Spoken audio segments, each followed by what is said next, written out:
Alô pessoal, direto ao ponto aqui, o vice de futebol do Grêmio, Marcos Herrmann, foi duramente criticado na noite do domingo por não ter dado entrevistas depois do empate em 0-0 contra o Fortaleza na Arena. Na avaliação de quem participou pelas emissoras de rádio das jornadas esportivas ou quem fez a cobertura por jornais, por sites, na avaliação dessas pessoas, quem deveria falar pelo clube, quem deveria analisar o contexto e, acima de tudo, analisar a situação do técnico Thiago Nunes, era Marcos Herrmann, e não Diego Serri, que é o executivo de futebol e foi recentemente contratado, não sabe ainda exatamente das coisas, como é que funcionam as coisas dentro do Grêmio.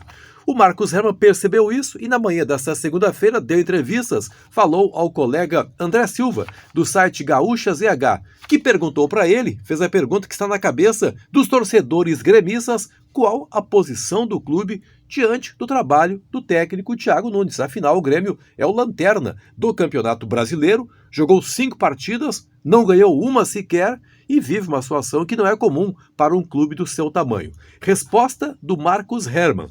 Ele está estável.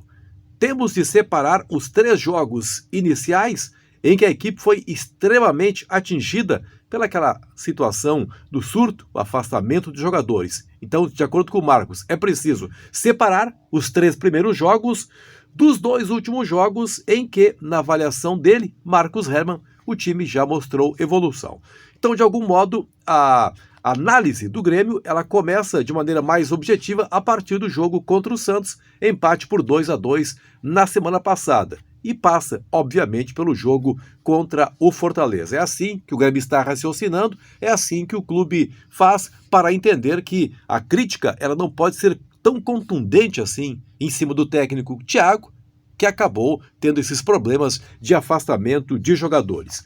A respeito das cobranças que são feitas, de acordo com o Marcos, são cobranças naturais quando um time não obtém resultados. Essa manifestação do Marcos Herrmann, ela vai na mesma linha daquela que ele havia feito para mim mesmo, na semana passada aqui no canal, e também está no mesmo sentido das palavras do presidente Romildo Bolzan Júnior, que acredita que é preciso que haja paciência com o técnico, e ele, Romildo, não é o homem de mudar as coisas assim ao primeiro mau resultado. Aí está a posição da direção, é uma posição que certamente contraria o desejo de muitos torcedores que, claro, começam a ficar assustados, porque, num primeiro momento, já passam a ver o Grêmio muito distante da possibilidade de ser campeão brasileiro.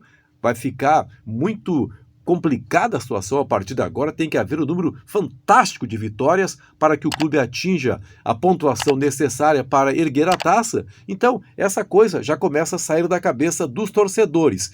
Curiosamente, num ano em que o Grêmio botou na cabeça que tinha que voltar a batalhar pelo Campeonato Brasileiro. O que começa a assustar os torcedores é a ponta de baixo, da qual o Grêmio não se afasta. O técnico Thiago Nunes, na sua entrevista, domingo à noite, fez uma observação que é procedente. O Grêmio tem jogos a menos do que a maioria dos adversários e talvez, se tivesse vencido esses jogos, se tivesse jogado e vencido, evidentemente, já não seria mais o lanterna e a situação não seria assim tão aparentemente insustentável quanto é neste momento.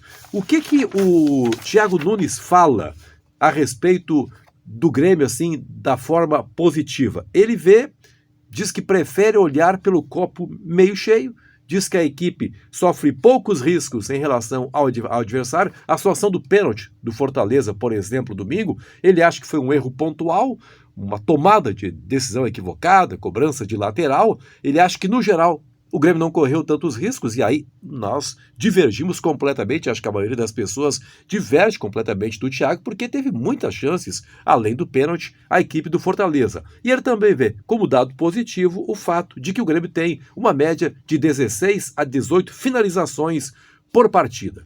Diz que não está tranquilo, diz que é muito ruim ver o Grêmio na parte de baixo da tabela, mas observa que é um ano de transição em que muitos jogadores jovens estão sendo promovidos, estão chegando e atletas mais experientes começam a perder espaço depois de muitos anos vitoriosos. O que tem pela frente o Grêmio aí? Tem um jogo duríssimo contra o Juventude, no meio da semana. Só imagina a temperatura que teremos em Caxias do Sul. O Juventude vem de vitória contra a equipe do Flamengo. Depois tem o Atlético Goianiense, que faz uma boa campanha. Menos mal que esse jogo é na Arena. E depois, na próxima semana, tem jogo contra o sempre temido Palmeiras, jogo fora de casa. E lembrando também que logo logo o Grêmio volta a se envolver na Copa Sul-Americana, tendo a LDU como adversária e também tendo a possibilidade de fazer o jogo final na Arena, o que sempre representa uma vantagem. Mas a situação é essa, a direção está firme com o técnico Thiago Nunes, mas cá para nós, né? A cada dia que passa, aumentam os telefonemas, as conversas entre Marcos Hermann, o presidente Romildo Bolzan Júnior. Ninguém é ingênuo aqui de imaginar que o Grêmio não está atento a esta situação, embora publicamente manifeste todo o apoio ao treinador.